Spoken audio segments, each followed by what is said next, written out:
I didn't change my outfit. You didn't change your, I didn't either. So we're both black on black. Look at this. I have green, but go ahead. It looks like two assassins, two ninjas. Ninja sheep. Now, I want to talk about this one thing. We just came back from Canada. So Mercedes, we just flew in, literally. Now, I've been in Vienna. Was I in Vienna? Yeah. You sound Vienna so bougie. and Prague. Huh? That sounds so bougie. I've been in Vienna. I've been in Prague. Covering news and broadcasting from these various locations. Just give me a hard time. I don't really care. Is it bougie? It's not. Should I start over? No, it's great. No, I think it's fine. But I was at, my son got married, so I went over there for a week, and Carl got married, I'm glad to say. So then I went over there because he wanted to get married in Prague. Nothing unusual about that. Doesn't everyone get married in a foreign country? So he wanted to do that, so we just did it. My children were all taught to think out of the box. Anyway, so we, and then on the way back, I remember the Hamas attack happened while I was over there. And it was so weird because as I'm thinking about what am I going to say, I'm with Annabelle, for a day or two. I said, honey, we'll have some time after the wedding and take 2 or 3 days before we come home, trying to make it kind of a Annabelle time. And we went to a museum, and I'm there, but the building it was originally like some duke's residence. It was finally the residence of Archduke Ferdinand. And I'm standing there looking at the history of the place and thinking, I got to do a broadcast tonight. It really bothered me because I'm saying somebody mentioned in one of the, news sources that I was kind of like spying out on during my time there, that maybe it was Jack Posobiec, said the danger with Israel and Hamas right now is not like it's not an analogy like the Second World War. It's more like the First World War, which is the unintended alliances that get entangled. So what you have here is Iran trying to foment a global disruption. They love nothing more than to see global chaos. And you've got Turkey with Erdogan, now with 1 million people giving him what he's always wanted. He can put on his cape and say, I am the deliverer for the Muslim movement. I am the Messiah you've been waiting for. And so this thing could go south very fast. But when I realized I'm literally at the Archduke Ferdinand's residence, him and his wife were assassinated by a Serbian assassin. And it literally catalyzed the First World War, not because of his deaths per se, but because of Russia's alliance with him and Germany's alliance, and then England against Russia and Germany, and then the United States getting sucked into England's battle. What I'm saying is, it was weird that I'm at the residence where the First World War literally, I was in the house of the guy that didn't come home that day. And I'm thinking, dear God, we got to pray against the expansion of this. But we're living in a time now where whole nations are more coming under the political rulership than ever before. Have you noticed? It's like if Donald Trump isn't elected in the next cycle, whoever is at the helm of our government, it seals a fate for this nation. I'm sorry, you just know it. But in Canada, we just came back from Canada. Mm-hmm. And we went up, Mercedes, Melody, we went up for a conference I had to do, but it was like an old Great Awakening conference in Canada. And we were shocked to see how they're stuck still in where we were a year and a half ago with masks and with mass vaxes and with, they just literally got permission to leave the country, I think, recently, if they're not vaccinated. They have clamped down like a totalitarian in ways that we don't, they're the canary in the coal mine is what I'm saying. That Canada is what Marxism, progressivism, and insanity looks like when you have the next generation setting policy. Go ahead. What do you got to say? Oh, it's wild. I mean, to hear from these Canadians of the type of oppression that they're under, they were telling me that, and I just pulled the article up here, the most recent thing within like the last week is that there were 2 men on like the equivalent of a metro or a subway that were talking about this march. It's called the 1 Million Person March. It's related to like LGBT, and they're having a private conversation on the train. Somehow it was reported, and by the time they got to their destination, they were arrested and handcuffed at that destination for a private conversation on a train. It wasn't until May that if you weren't vaxxed, you were allowed to enter back into the United States. I mean, just people couldn't visit family. But you understand what she's saying? She's saying they have these cameras now that are recording you, and then they're listening to you. And if you say, well, I'm going to do the march there, we got to stop this, boom, you become arrested for this is like dictation. This is like a dictatorship. Young guy, Josh Alexander, I interviewed him. Actually, I interviewed him in a back hallway, and I posted it on Facebook for you guys. We could actually put it in the show if you want. I don't know if everybody saw it. I should play a part of it for you. 17-year-old gets arrested twice, kicked out of his Catholic school because basically he's outspoken about boys in the girls' men's room and being wrong, gets kicked out of the school. His parents get fired as teachers because Catholic of the school. son. It's a Catholic school. And it's it's not even a secular school. It's not, Soros Academy. It's a Catholic school. But I wanted to get away with Josh here to tell you the story of how this incredible young guy is taking on the system in the spirit of Trump and in the youth and energy of Charlie Kirk. I'm impressed with what he's doing. Josh, tell him your story. Yeah, sure. So last year I was kicked out of the Catholic school board and informed that I wouldn't be allowed to return to class unless... This is a Catholic school, not a regular sect. I missed that part. It's even crazier. Yeah, so I'm not a Catholic, but I was at a Catholic school. I'm a born-again Christian. And I was at this school, and a couple of female students complained to me, and they said they were concerned that guys were using their washrooms and their facilities. So I spoke out against it, went to the principal, went to the classes. It became a really controversial issue. Anyways, long story short, they kicked me out. They suspended me, put me under investigation for expulsion. And then after the lawyers got involved and stuff, and they were found to be working illegally outside of our Charter of Rights and Freedoms, I decided to attend class against the principal's instruction. Wait. So you're doing this all in a very monotone fashion. Let's get the story straight. The girls are complaining because guys are going to the girls' room. You stand up for the girls and you start saying, hey, this is not good. You challenge the system. They kick you out of school. You say, I'm going to go to school anyway. You show up. Now you're kicked out again, right? Well, now they arrest me. Well, they arrested you. So the principal pulled me into the office, asked to speak with me. I agreed after getting my lawyer on the line. And I was just waiting in the office. He tells me some people are on the way to see me. Sure enough, it was the Ontario Provincial Police. And so anyways, they walk into the classroom. They place me under arrest. So Josh Alexander, he has two guys with him that are all part of his training up his radical rebels. And they're like inspiring walkouts in schools, to protest mask mandates. I admire him. 17 years old. I said, how old's your team? He goes, 13-year-old and 15. I said, that's so crazy. You got to love the zeal of these kids. By the way, people are asking me, you talk about the energy of the youth. People have stopped me now because evidently I've created a certain amount of awareness. When I'm traveling around, jet lagged as it's possible to be, I got a few things that I'm excited about. And one of them is pure chocolate energy. This is what I do. I pop one or two of these. Don't do more than that. I don't want to be responsible for any defibrillation problems out there. No, it doesn't make you jittery. You shouldn't say that. It doesn't make you jittery. No, but I'm saying, the point is, if don't eat the whole pack. It's like they're so powerful. They're chocolate antioxidant, polyphenol antioxidants, which are mood and performance enhancers. And the point is, rather than getting jittery, I used to take a supplement that used to be maybe like that. I couldn't take it. This one is like calms you down, but increases your focus. And I think it's because the chocolate actually is, in its sense, the caffeine that's in the chocolate is a different kind of delivery. And it's a mood enhancer. So it really works in harmony with your body to give you the kind of energy anyway, every day. If I need to do something, and I don't, and it's not the same as having to go to Starbucks or go get a coffee. You don't want to do that. You don't want to be drinking and you got to go to the bathroom when you're my age. I want this. Pure chocolate energy, ladies and gentlemen. That's what I'm going to say. You want to go to lancewallnau.com/energy.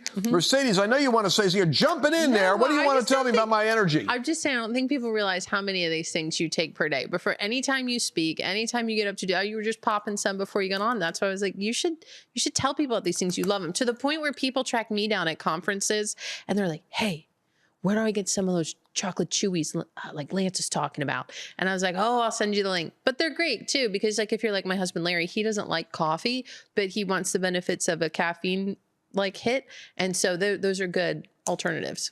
Well, it's the lancewallnau.com/energy solution to the energy crises that happens for people like me over 60. Anyway, no matter what age you are, you'll appreciate them. LanceWallnau.com/energy. Now, Yale campus newspaper censors pro-Israel writer's column on Hamas beheading of men, raping of women. And the newspaper gets censored. The article gets taken down. This is Yale. Our schools are becoming a den, a viper's den of dangerous Marxist terrorism. Because if you can be cheering for Hamas and calling for them to continue their killing of Jews, we saw a brief Instagram message we put on a previous show, and the lady was talking and saying, you don't understand how shocking this is to a Jew. She said, what happened in Israel for us was the equivalent of 51,000 Americans getting killed in a brutal sweeping action by, an adjacent geography, like coming to the United States and killing 51,000 of you and taking hundreds of you, 1,000 of you hostage. And then the world is saying exercise restraint or cheering your terrorists for doing more damage. They're rooting for them. And it's hard to rationalize, which is why I'm going to talk about the irrational hatred against the Jew and the end time activity of spiritual principalities and powers in this segment. Opinion: nothing has prepared me for the anti-Semitism I see on college campuses. Derek Prince said years ago, he said that the old gods will rise again. Jonathan Cahn's talking about that in his last book that he did. He's got a new one out now. And it has to do with the emergence of the powers and the principalities of the old. See, it's almost like Hitler is gone, but then they're setting the stage for a new Hitler to come. And the fact that they're hating Jews is exactly what Nazism was. It's the same stinking spirit, and they're cheering for it. They tried to put it on Trump. They tried to put it on MAGA. They tried to put it on January 6th. They tried to put it on the right-wing conservative people. Never really stuck, but they worked it. But these guys are the personification of race, hatred, and violence. It's just a new form of the swastika on the college campuses now and on the streets. This Jewish man writes, I'm a 70-year-old Jewish man, but never in my life have I seen or felt the anti-Semitism of the last few weeks. I've heard anti-Semitic things from time to time through my life. I remember as a child being called a dirty Jew, and my friends and I being called Christ killers. That's really good for evangelizing your Jewish neighbors, by the way. I recall a college girlfriend's parents telling her she shouldn't go out with me because Jews are different. I had an incident in a class I was teaching about the ethics of negotiation where a student matter-of-factly said, well, the other side will try to Jew you down, without the slightest sense of how that was a slur. I've actually heard that saying growing up. Mm-hmm. I try not to offend them. I say, we're going to Gentile you down, but it doesn't have the same impact. Gentile you up. I was stunned when students across the country, including mine, immediately celebrated the Hamas terrorist attack. Students for Justice in Palestine called the terror attack a historic win for the Palestinian resistance. A Columbia professor called the Hamas massacre awesome and a stunning victory. The Yale professor tweeted, it's been an extraordinary day, while calling Israel a murderous, genocidal settler state. A Chicago art professor posted a note reading, Israelis are pigs, savages, very, very bad people, irredeemable excrement. May they all rot in hell. A University of California Davis professor tweeted, Zionist journalists have houses with addresses and kids in school, adding, they can fear their bosses, but they should fear us more. And there's so many examples. How sick can you get? And here's the thought for you. If they do this with the Jews, it's not that hard to imagine them doing that with the Christians. Why, it's right. It's the same spiritual animus. It's the same hostility. And so, is there a bright side to this otherwise, depressing dialogue? Yes, there is. Mercedes, what is it? Well, I was thinking, I just end up thinking that What an interesting, I was thinking the inverse. Okay. So all of this hate, all of this focus on one small people group, and also the Christian, right? There's a lot of backlash that Christians face too, especially in different parts of the world, that like, don't you think the Judeo-Christian God must be the real God when those people who follow him are under persecution like that? I mean, especially the Jews. I mean, God's people, right? Like as we would read it in the Old Testament. So anyways, I know there's a lot of crazy, confusing thoughts out there, but that's one thought that I had. Well, and Elon Musk had that great tweet. If we could put that up for people, we'll put it up in post. But basically, he's saying this is a great moment in history. But what is that genius? What is Elon seeing? What is Tony Stark seeing? The great awakening from woke has happened, he said. And this is good for civilization. He's right. And we're calling those bad boy billionaires over, Red Rover, coming over to Jesus all the time. I'm praying for him. He's right. Civilization's waking up. You know why? Because if you're over 35, you're looking at the imbecility of the professors on the college campuses, and you're going, my God, I didn't think it was crazy when they were pushing 16 gender fluid identities. I didn't think it was crazy when they were preaching Marxism or racial, white supremacy. But man, when you start cheering for Al-Qaeda after they take the Twin Towers down, that's not going to go over very well. And that's exactly what's happening. The Jewish people in America are having a wake-up call. I really wonder how leftist Jews and democratic Jews are processing this now, because that videotape we played, that recording, was a gal who was formerly, I guess, democratic Jew, Yeah, a liberal. liberal Jew. She said herself, I'm a liberal Jew. So you really got to be, there's a certain category, I'm sure, of people that are going to be Jewish people that'll be saying, I said all along, they're going to be sympathetic with the Hamas, but it's really going to get hard when they start saying, aren't you a Jew? Well, how do you fund the liberal Democrat ideology anymore when that's what they're aligned with? How do you, as a Jewish person, continue to fund candidates that support that wait a platform and second. Mr. Producer, I want to call my room back there and put this earpiece in my ear. Do you guys have that segment there that Charlie Kirk had on about the Senate disruption with Stinkin' Thinkin' Blinken being interrupted by his version of The Handmaid's Tale with all their hands painted red, interrupting the Democrats who are fighting the Democrats now? You know why? Because the liberal Jewish funding. And don't forget, people say it's anti-Semitic to say Soros, or we got BlackRock with Larry Fink. There are certain Jewish individuals that have had a deleterious and a negative impact upon culture. But that isn't to say that is all Jewish people. Because it's sort of, who are we listening to right now? Ben Shapiro is the best guy who's an apologetic. Alan Dershowitz. So there's Jewish people on the conservative and on the leftist side. But right now, I want you to see the Democrats are having a problem, because the Jewish people that are the strong influences within the progressive Marxist department of the universities and the Democratic Party, they're now dividing with the rational Jews and the rational politicians. Take a look at this. All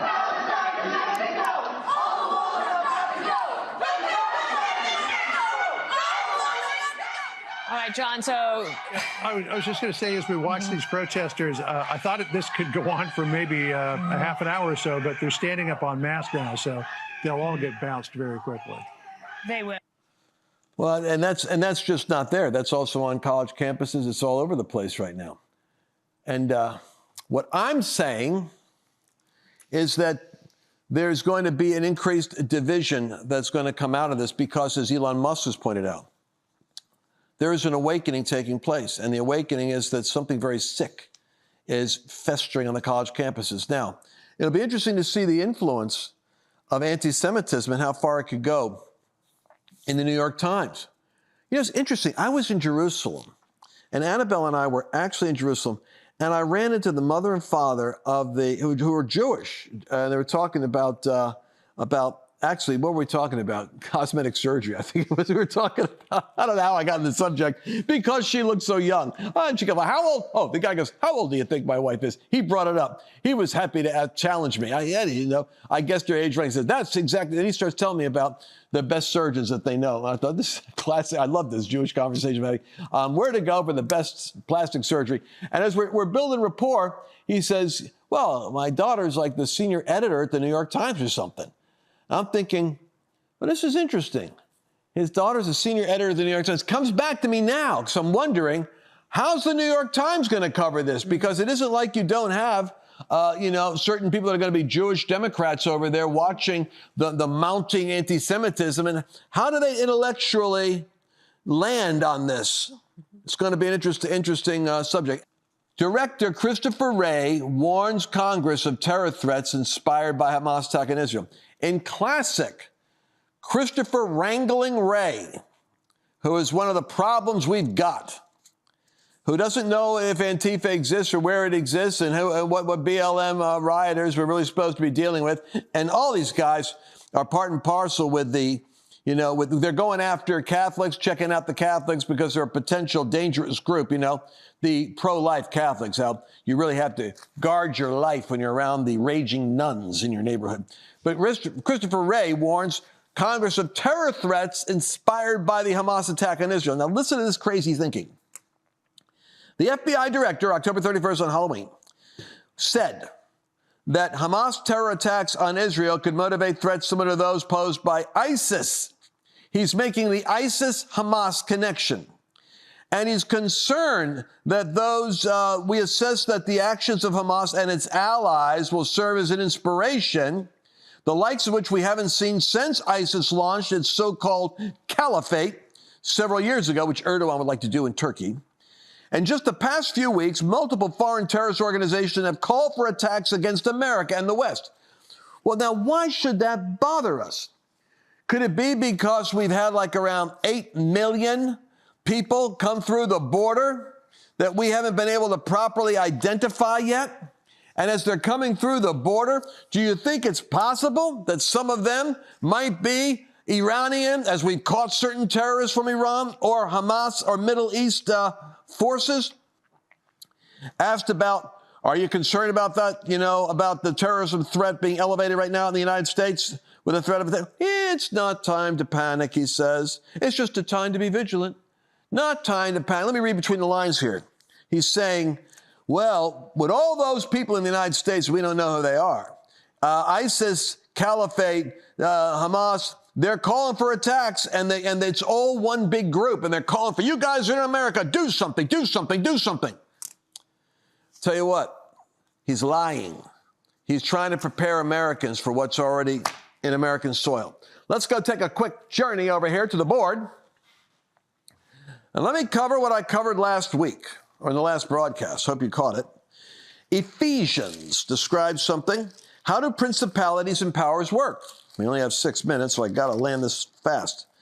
According to the Ephesians chapter 2, the Apostle Paul says that all of us formerly walked according to the course of this world, and that word course literally is the mode of behavior, almost like this is how we do things.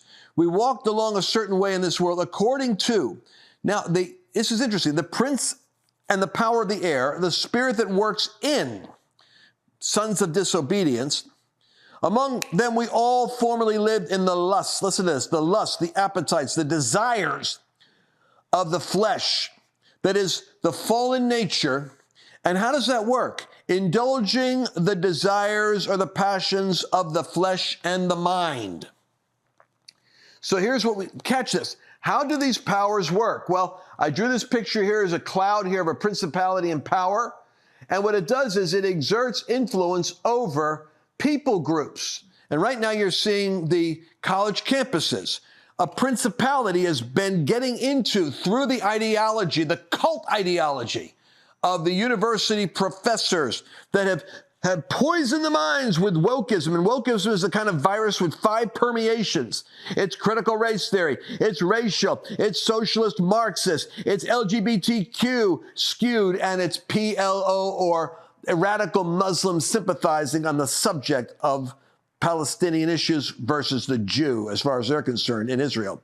I just gave you 5 tentacles that come out of one octopus, and it's on our campuses. And that spirit has reached out, kind of like an octopus over here, and it's gotten its tentacles. It's now reached in what you're seeing in London Bridge, if you can see the sight of like 20,000 angry Muslims.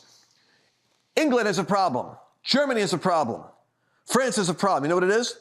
They let into their countries unassimilatable, people that cannot be assimilated into their culture.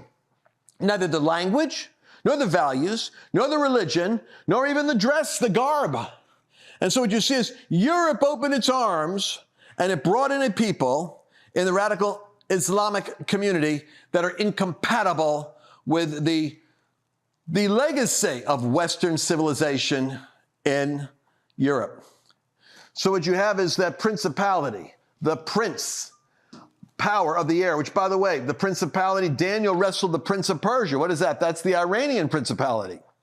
Curiously enough, that same spirit is working now over the Arab community in Turkey. You're seeing million people coming out angry. How can they be angry? I just got done reading to you. If 51,000 Texans were slaughtered by a cartel that came over the border and then took 2,000 families hostage and put them in tunnels, and the Texas Rangers and Biden and the military have to go back and deal with the cartel, and the world is cheering on the cartels against the Texans? How sick is that? Well, it is only if you look at the analogy I made. A principality creates an irrationality over the mob that's controlled by its mind and its emotions. Well, what goes into the mind that makes that happen? A big lie. If you can lie, which is what the college campuses have done, which is what the news media is doing right now, you think for a moment Al Jazeera's TV is showing footage of Jews that are decapitated, being burned alive, a father and a child holding the child, and then seeing them shot to death? They're not showing the pictures of what's happened with the Hamas terrorists. Or dare I say, it wasn't just the Hamas military. It was citizens that followed in a second wave that were told riot, pillage, rape, and take, and they went into the houses and jerked, phones out of the wall and clothing out of the drawers and literally ransacked whole territory and came in. This is citizens, not the soldiers. That's like barely being discussed right now. But you see, this group here, I don't care who the group is. Right now I'm saying it's the radical Muslim. But you saw the riots that took place with Ferguson. You saw the riots that took place in the United States. You see it now on the college campuses. So these spiritual forces plug into people. And if it's a principality and it's got a lie rooted in, notice it's in the mind and in the emotions. This is where Paul said your battle is. It's here and here. And the only thing that could possibly correct that, that's why Paul said, this is how you once walked. This is the way in which you once walked, in the lusts of your flesh, indulging the passion of your emotions that were in your body and the thoughts that were bombarding your head. Spirit can control a mob. That's why you see these mob riots and people get swept up into the rioting. You see these like flash mobs that go in with a bunch of kids running in and stealing stuff. There's something about a group psychology that causes a suspension of autonomy and individual judgment. It's like a psychological thing Jordan Peterson explains. So the mind becomes part of the target. The emotions become part of the target. And then what happens is these lead to certain behavior, such as the riot, such as violence. And so the emotions of the mind get taken over, but people don't realize there's a spirit agitating the process. What is the only thing that can create the disconnect? This is where the Bible goes. When you have the Word of God in you, listen to me how this works. Your spirit actually has a force inside of it that has a governor challenging your emotions. It has a worldview that challenges your thoughts, so you cast down imaginations. Every high thing that exalts itself against the knowledge of God, you bring it into captivity. Yeah, so whether it's lust, whether it's anger, whether it's revenge, whether it's jealousy, all those emotions that are so strong and toxic in the fallen nature, that have a thought that comes, yeah, that's right. Everything they've got was taken from you. That's why, by the way, the smash and grab, all that stuff is because the Marxist thinking, the BLM narrative, the campus Marxist narrative is, if you've got something and someone else doesn't have it, they didn't deserve it. They took it from you, and so you go get it back. That's basically the logic of it. It goes all the way to Stalin's destruction of the kulaks, which were the land-owning farmers, or Mao's destruction in the Cultural Revolution of anyone that has something you don't have, take it, because they got it illegally under the old system, and they robbed from you. So when that thought gets out there, it gets into the mind. You got a principality behind it. The emotions get stirred up. You see the behavior of a group, and you get sucked into the group. And the only thing that can disconnect it, like I said, is right here. When you have a new heart. And so the whole thing about the cross is it starts by a boom, something new comes into my spirit. It creates a challenge to the emotions I've got and the thinking I've got and the behavior I have. And when your mind and your emotions, your behavior are actually changing, that's the process that we call conversion and sanctification. When you start coming under the influence of the power of the Holy Spirit on the inside of you that says love is stronger than hate or fear. That's why forgiveness, as Stephen is being stoned by a spirit that got a hold of his critics who were stoning the innocent man to death, his spirit rose up. Father, forgive them. They don't know what they're doing. Lord, do not lay this sin to their charge. And he gave up his spirit and fell down dead. In the crowd that day was somebody by the name of Saul of Tarsus, who agreed with the stoning. But within a matter of weeks, God got a hold of him and brought him into a confrontation with the Messiah. And he became the firebrand terrorist who became the apostle. And I believe that that same possibility exists for many people that are under the influence of these principalities right now, which is why we pray for Jesus Christ to break the power of that control off these mobs and off these people, to contain the madness and to bring peace to Jerusalem so that we can have an extension of grace for the United States, that we don't get sucked into the vortex of world war. I think the church can make a massive difference.